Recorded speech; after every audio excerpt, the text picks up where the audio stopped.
We are in the office that was used by Richard Strauss, by Gustav Mahler, by Herbert von Karajan when he was the director, and we are actually on very holy ground in the history of classical music. Maybe I'm a bit of a romantic in that respect when we're talking about masterpieces that have lasted for 200, with all respect to other forms of music that other people may like, but I think that nothing is comparable really in terms of influencing civilization than classical music, and classical music in the best atmosphere. There are many, many professional musicians who, because they're exposed to real sound so many times during the day, that they really don't want to have anything to do with reproduced sound whatsoever.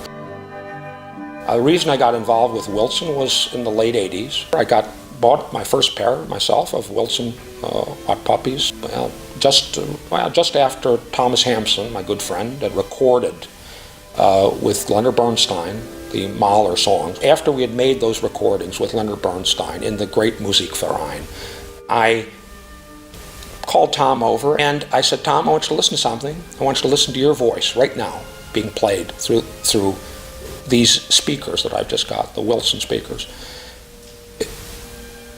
It took 10 seconds for Tom, or even less, to realize what I had realized. Wilson was a totally different world. It was a completely different world. It was the actual sound of the whole. It was his voice, the harmonics, the texture of his voice, the structure. All of these other speakers, manufacturers, were really to be, and perhaps maybe we're very emotional people in music. Maybe we say exactly what we feel very clearly. But Tom was also a crude instrument by comparison. We literally, Tom said, "Got to have them."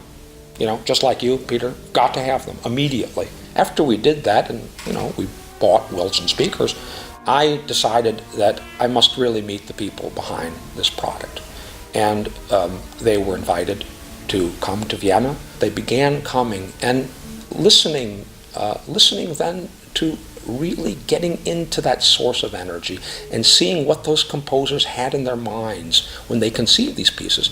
And then, as we moved through the various designs, I have seen the results in every design that has followed. The speakers, to me, even though I have the greatest orchestras and the greatest singers at my fingertips every day, the speakers to me in my private moments at home are a monument to great musical taste and a monument to the art of music.